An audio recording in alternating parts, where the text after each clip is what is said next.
ጥሪት ሻዕብያዶ ጥሪት ወያነ እንሰምዖ ዘለና ጸርፍታት ብኸፈርዩ ዓቡ ኾነ ንእሽቶ ጸርፍ የከፋፍል ኣሎ ንማሕበራዊ መራኸቢ ማሕበራዊ መናቆቲ ገይሮሞ ዘለዉ ሰባት ብዙሓት እዮም ሓቂ ብሓሶት ክትቅተል ተልእኾ ዝተዋህቦም ሰባት ብዙሓት ይመስሉ እንተዘይተጻሪፍካ ሓሊቕካ ክትሓድር ኢኻ ከም ዝተባህሉ ጸርፍታት ከንዝዑ ዝሰሓጉ ሰባት ብዙሓት ኣለዉ ኣብዚ ክፍለጥ ዘለዎ ግን ንሓቂ ንምሕላቕ ክትሰርሕ ወይ ክትፍትን ትኽእል ኢኻ እንተኾነ እቲ ዝኸውን ምስ ኮነ ዝዓኑ ዓንዩ ዝጠፍእ ምስ ጠፍአ ሓቂ በሎኽ ኢላ ክትወፅእ እያ ቅድሚቲ ውፅኢት ሓሶትን ስስዕን ዝኾነ ዕንወት ምግጣሙ ንዕቤት ሓቂ ዝሰርሑ ሰባት ግን የድልዩ ኣለዉ ንጽቡቕ ከኸፍእ ንሕማቕ ከድምቕ ንዝጸልኦ ብሉፅ ጸለሎ ክቐብእ ንዘይስሕብን ግናይ ትርኢትን ሓሳብን ንይምሰል ክኹሕል ውዒሉ ዝሓድር እናሻዕ ይውስኽ ኣሎ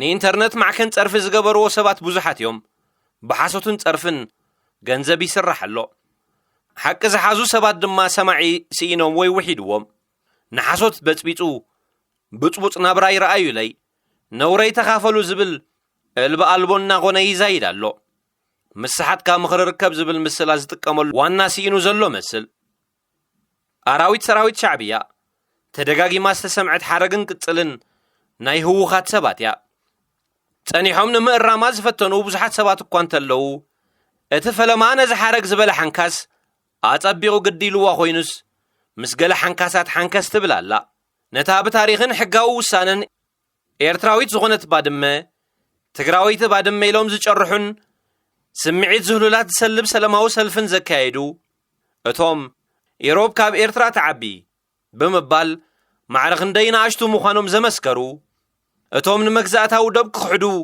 ዝወጠኑን ዝመደሩን እቶም ሓዊ ዓቲሮም ክንሶም ለዋህ ብፁእ ሰለማውን በዓል ቆጽሊ ውልዕን ዝኾነ ምልሻን ፍሉይ ሓይልን ከም ዘዳለዉ ንሰራዊት ኤርትራ ኣራዊት ሰራዊት ሻዕብያ ኣራዊት ሰራዊት ውልቀ መላኺ ኢሳያስ ክብሉ ዝሰማዕናዮም ጸርፍን ሓሶትን የብዝሑ ኣለዉ እቲ ዝተገብረ ጸለመ ግን ንሰራዊት ኤርትራ ካብ ኩሉ ሰራዊታዊ ተልእኽኡ ከብክሮ ይከኣለን እዚ ንዓመታት ክዳኸም ዝተሰርሐሉ ተዳኺሙ እዩ ዝተባህለሉን ሰራዊት ኤርትራ ዋልታ ሃገሩ ምዃኑ ደጋጊሙ ኣርኢ እዩ እቲ ናይ ምልክን ዘይምልክን ዛዕባ ዘቤታውን ኤርትራውን ጉዳይ ስለ ዝኾነ ወያነን ልኡኻታን ክትንክፍዎ ዘይግባእ ኣርእስቲ ስለ ዝኾነ ይጽናሐልና እቲ ዕላማ ግን ኪንዮዚ ዝካየድ ዘሎ ኪናት ስለ ዝኾነ ወያነ ነዚ ናይ ክፋዕ ዕላማ እዚ ወፊራን ኣዋፊራን እያ ኣብዚ ክዝንጋዕ ዘይብሉ ሓደ ነጥቢ ምስ ምዕባስ ድምፂ ህዝቢ ትግራይ ተዓቢሱ ዘሎ ሓቀኛ ምስሊ ኤርትራዊ ሰራዊት ከም ዘሎ እዩ እታ ተዓሚፀ ዝበለት ሰራዊት ኤርትራ ዓማጺኣ ዘይኮነ ኣድሓኒኣ ምዃኑ ገሊጻ እያ እቲ ክስራሕ ዝተደልየ ድራማ ብንጹር ልሳን ናይዛ ሞናሊዛ ዝተሰምየት ግዳይ ተገሊጹ እዩ ጊዜያዊ ኣመሓዳሪ ናይ ምዕራብ ትግራይ ዝነበረ ሓደ ሰብውን ንደገፍን ሓልዮቱን ሰራዊት ኤርትራ መስኪር እዩ እቲ ኣድሒኖሙና እዮም ሓጊዞሙና እዮም ተኸላኺሎምልና እዮም ዝብል ጫፉ ዝተሰምዐ ድሓር ግን ብሕወሓት ስለ ዘይተደለየ ዝተኸልከለ ድምፂ ሓቀኛ ኽውንነት ጽባሕ በሪኹ ክስማዕ እዩ ኣንጻር በደላት ሰራዊት ኢትዮጵያ ደው ኢሉ ሓጋዚ ሓላይ ተኸላኻሊ ኣድሓን ክንሱ ሰራዊት ኤርትራ ኣራዊት ሰራዊት ዝበሃል እንተኾይኑ ሓቀኛ ፈራዲ ይፍረድ ምዝ ፍጻመ ዝብዝ ዝተኣሳሰር ብዛዕባ ኣብ ከተማ ኣኽሱም ዝተፈጸመ ቅትለት ይዝረብ እዩ እዚ ሲቪል ክዳን ብዝተኸድኑን ሰላማውያን ብዝመስሉን ኣባላት ወያነ መጥቃዕቲ ዝተፈጸሞ ሰራዊት ኤርትራ ንዝወረዶ መጥቃዕቲ ዝሃቦ ግብረ መልሲ ምዃኑ ኣብ ዝተፈላለዩ ጸብጸባት ሰብኣዊ መሰላት ቀሪቡ ኣሎ ሕጂ ንሰምዖ ዘለና ብገዛእ ደገፍቲ ወያነ ጸረ ወያነ ዝስማዕ ዘሎ ተቃውሞታት ድማ ናይዚ ወያነ ክትሰርሖ ዝሓሰበት ድራማ ፉሽል ውፅኢት እዩ ኤርትራን ኤርትራውያን ብኤርትራውያን ኤርትራዊ ክቡር መንነት ቀይሕ ባሕርና ፍረ ቀይሕ ደምናን ታሪኻዊ ግዝኣትናን ቀዳምነትና ንህዝብናን ሃገርናን ሰራዊትናን ንዝበሉ ሕቡናት ኤርትራውያን ጥሪት ኢሳያስ ባሮት ሻዕብያ ግዳይ ህግደፍ ኣገልገልቲ ስርዓተ ምልክ ተባሂሎም ዝዘነቦም ጸርፊ ኣብ ገጻት ዩቲዩብን ፌስቡክን ተሰኒዱሎ ሃገረይ ዝበለ ኤርትራዊ ጥሪት ሻዕብያ እንተኾይኑ እቲ ንሃገሩ ኢትዮጵያ ክሒዱ ክልለይ ብምባል ጸረ ገዛእ ኢትዮጵያዊ ህዝቡን ጎረቤቱ ዝኾነ ህዝቢ ኤርትራን ዝወፈረ ክልላዊ ምልሻን ፍሉይ ሓይልን ትግራይ ናይ እንዳመን ጥሪት እዩ። እዚ ጥሪት ወያነ ዘይበሃለሉ ምኽንያት እንታይ ኮን ይህሉ? እቲ ንስደተኛታት ዘጥቅዐ ዝዓመፀ ዘፈራረሐ ዝመንዝዐ ብረት ከዓጥቁ ዘገደደ ንዓመታት ግን ብሽምሕውነት ዝነገደ ናይ ወያነ ዕጡቕ ሓይሊ ኣራዊት ሰራዊት ሕወሓት ጥሪት ደብረጽዮን ገብረ ሚካኤል ገዳይ ጌታቸው ረዳ ባርያ ጻድቃን ገብረ ትንሳኤ እንተተባህለ ልክዕ ዶ ይኮነን? እቲ ናብ ክልላት ኣምሓራን ዓፋርን ወፊሩ ንጹሃን ዝቐተለ ዝዓመፀ ንብረት ዝዘመተን ዘቃጸለን ኣራዊት ሰራዊት ሕወሓት ኣይኮነን ዘብሎ እንታይ እዩ? ባህላዊ ጸወትኡ ስለ ዝኾነ ደኾን ይኸውን ዝወርር ዝዕምፅ ዝሰርቕ ዝቐትል ዘቃትል ከምኡውን ዘደናግር ዘሎ። ናይ ወያነ ነገር ፍሉ እዩ። ን27 ዓመታት ብጽቡቕ ኣመሓዲረዮ ንእትብሎ ሰፊሕን ልሙዕን ክፋል ኢትዮጵያ ራሕሪሓ ኣብ ንእሽቶን ደረቕን ዝኾነት ትግራይ ክትእከብ ዝመረፀት ወያነ እዚ ኣህላቑ ኩናት እዚ ቅድሚ ምጅማሩ ኣብ ዝነበረ 2 ዓመታት ኣስታት 800,000 ምልሻ ከም ዘዕጠቐት ብዙሓት ተጋሩ ብሓበን ዝዛረብሉ ዝነበሩ ሓቂ እዩ። ጎኒ ጎኒ ናይዚ ምልሻታት ናይ ምድላው ስራሕ ጀሚራ ብድሕሪኡ ዝቐጸለቶ ፍሉይ ሓይሊ ንምፍጣር ኣብ ዝገበረቶ ዕዮ ድማ ኣስታት 250,000 ዝኸውን ዕጡቕ መንእሰይ ኣፍርያቱሉ እያ። እዛ ጉጅለ ምስሉይነት ነዚ ኣብ ኢትዮጵያ ዘይነበረ ፍሉይ ሓይሊ ዝበሃል ወተሃደራዊ ኣቃውማ ንፈለማ እዋን ኣብ ክልል ትግራይ ዝጀመረት ጉጅለ እያ። ንኢትዮጵያ ብጽቡቕን ሰላምን ተመሓደር እንተ ነይራ ናብ ከምዚ ዝኣመሰለ ሓሸውየ ዘእተዋ ጉዳይ እንታይ እዩ? ን27 ዓመታት ኣብ ልምዓትን ዕቤትን እንተ ነይራ ኣብ ውሽጢ 1 ወይ 2 ዓመት ናብ ኩናት ዘህንደዳ መንገዲ ምምራፃ እንታይ እዩ ምስጢሩ? እቲ ናይ ልምዓት ናይ ዕቤትን ቅንዕናን ኣተሓሳስባ እንታይ እዋን እዩ ናብ ክፋትን ጥፋትን ብዝመርሕ ኣተሓሳስባ ተተኪዩ? እቲ ኩሉ ዝተሰምዐ ፍቕራታት ኣበይ ተጠጂኡ ጸኒሑ? ብዝኾነ እዚ ወያነ ዝኣከበቶ ሓዊ ዝዓጠቐ ሓይሊ ኣራዊት ሰራዊት ወያነ ዝብል ሓረግ ክስከም ዶ ይኮነን ብሕቡእ ንዓመታት ተመልሚሉ? ሓዊ ኣዕትዒታ ለዋህን ሰናይ ዝግብሩን ሰራዊት ንምዃን ዘፍረየቶ ሓይሊ እንተ ነይሩ ግን ብግብሪ ኣየርኣየትናን። ምስ ምድኻም ኣሜሪካ ከም ዝተዳኸመት ብዙሕ ምልክታት ዘርኣየት ወያነ ንዓመታት ካብ ዝወረረቶ ባድመ ክትወፅእ ትግባረይ ኮሚሽን ዶብ ኤርትራን ኢትዮጵያን ከይትኾልፍ ንህዝብታት ኤርትራን ኢትዮጵያን ሰላም ዝፈጥረሉ ስራሕ ክትሰርሕ ንህዝባ ካብ መዝሙር ጽልኢ ከተድሕኖ ተጸዊዓ ኣይፋሊላ ደሪቓ ተገቲራ እያ። እዛ ኣራዊት ሰራዊት ከተፍርዝ ዝመረፀት ጥርናፈ ነቲ ካብ ቀደሙ ኣራዊት ሰራዊት ዝነበሮ ሻዕብያ ግናይ ዕድመ ዓዲማቶ። እዛ ንሻዕብያ መጣልዒ ካርታ ቐሪባ ንዓመታት ዝኣክል ንህዝቢ ኤርትራ ናብ ዘቤታዊ ጉዳዩ ከየቕንዕ ዝገበረት ወያነ ንህዝቢ ኤርትራ ብብዙሕ ሸነኻት በዲላቶ እያ። ነዚ በደል እዚ ክስዕር ኣቐዲሙ ጸረኣ ደው ክብል ንዝነበሮ ሰራዊት ኤርትራ ድማ ትጸርፎላ። እዚ ሰራዊት እዚ ኣራዊትን ጥሬትን እንተ ተባሂሉ እቲ ንኢትዮጵያ ክሒዱን ንህዝቡ ኣደናጊሩን ዝተገተረ ሰራዊት ወያነ ናይ እንዳመን ጥሪት እዩ። ናይ ወያነ ድዩ ናይ ሻዕብያ ሰራዊት እዩ? ኣይተሓዙን ክትሕረኩም እየ ክቐብረኩም ኢሉ ዝፈከረን ሰዓብትና ደለየ ዝፍክር ዘሎን ጥሪትን ኣራዊትን ዝብላ መግለጺታት ዋነአን ዝኾነ ኣልዒሉ ይውሰደን። ህዝብታት ኣገልገልትን ተገልገልትን ሕግን ስርዓትን እምበር ግዳያትን ተዘወርትን ሰበስልጣን ስርዓታት ዓሎቕ ምልኪ ሙስሉይነት ኩናት ጥፍኣት ወዘተ ክኾኑ የብሎምን። ንሰላም ዝሰኸነ ኣእምሮ ለባማት እምበር ስምዒት ዘረሳስን ጸርፍን ምንኣስን ሃላያት ኣየድልያን እዩ።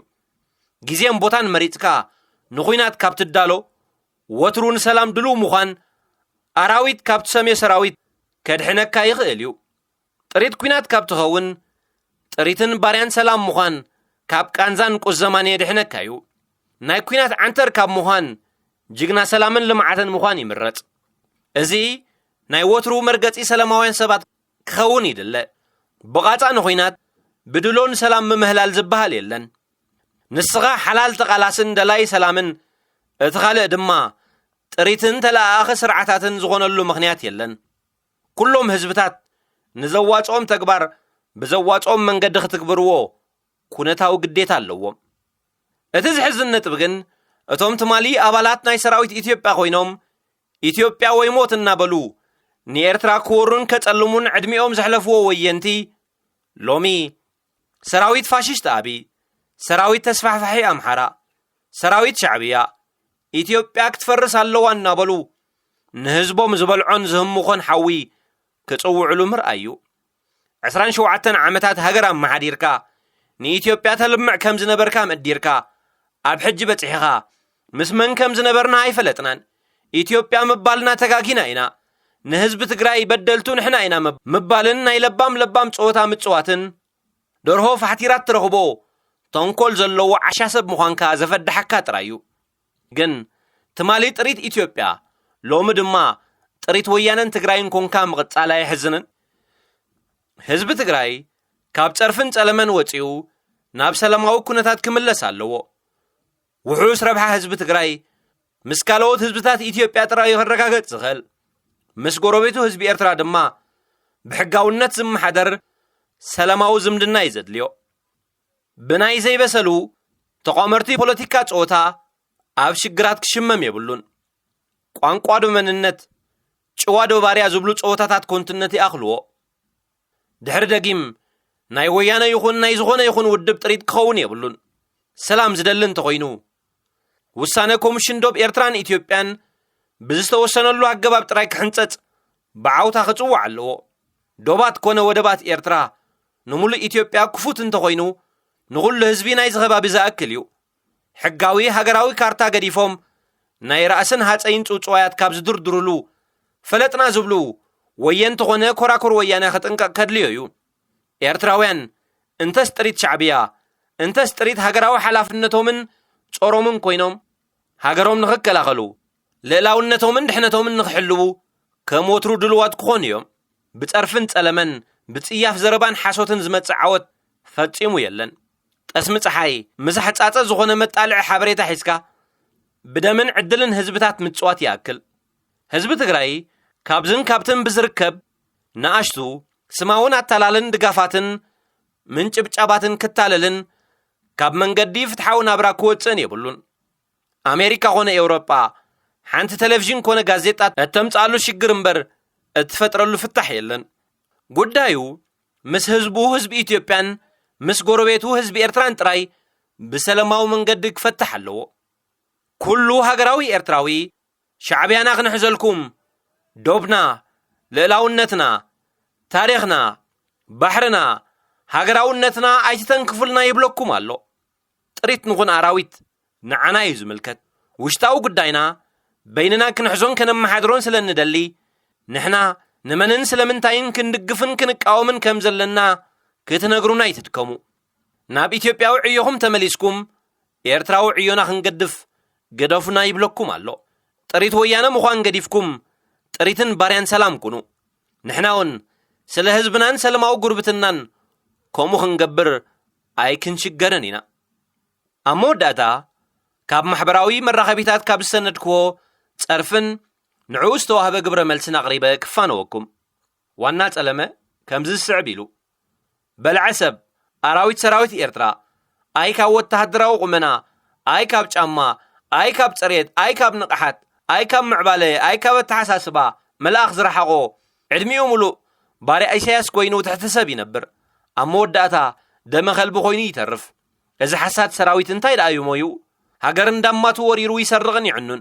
ደቂ ኣንስትዮ ፈለስቲ ከይተረፋ ይዕመፅ። ሰላማውያን ሰባት ህፃናት ከይተረፈ ይጭፍጭፍ ብምባል ብዘይመርትዖን ጽልኢ ብዝመልኦ ሃቐናን ጽሒፉ ከምዚ ዝስዕብ ግብረ መልሲ ድማ ተዋሂብዎ። መላሲ ወይለይ ፋሽን ሾው ዲኻ ከተወዳድሮም ደሊኻ? ብዛዕባቶም ንስኻ ትጣበቐሎም ዘለኻ ሰራዊት ወያነ ህዝቢ ምሓራን ህዝቢ ዓፋርን ብዓብዩ ድማ ዓለም ለኻዊ ትካላት ሰብኣዊ መሰላት እንታይ ከም ዝበሉ ይጠፍኣካ ይብልን። ንዕኡ ገምጢልካ ኢኻ ጽሒፍካያ ዘለኻ። እቲ ኩሉ ንስኻ ትብሎ ዘለኻን ካብኡ ዝኸፍእን ገበናት ከም ዝፈጸሙ እዩ ዝሕበር ዘሎ። እንተ ደሊኻ መወከሲ ክንሰደልካ ብምባል መሊሱሉ። ክቡራትን ክቡራንን ኣብዚ ጉዳይ ዘለኩም ገምጋም ካብ ጸርፊ ሓራብ ምዃን ክትጽሕፉልና ክንጽበየኩም ኢና ሼር ላይክ ኮመንት ምግባር ኣይትግደፉ ሓበሬታ ናይ ምዝርጋሕን ሓሳብካ ናይ ምግላጽን መሰል ንኸይኩለፍን ዕቤት ሓቀኛ ሓበሬታ ንኽርአን ዝከኣልና እጃም ነበርክት ሰላም ወሰናይ ጠጥዑሙ እምነ የልኩም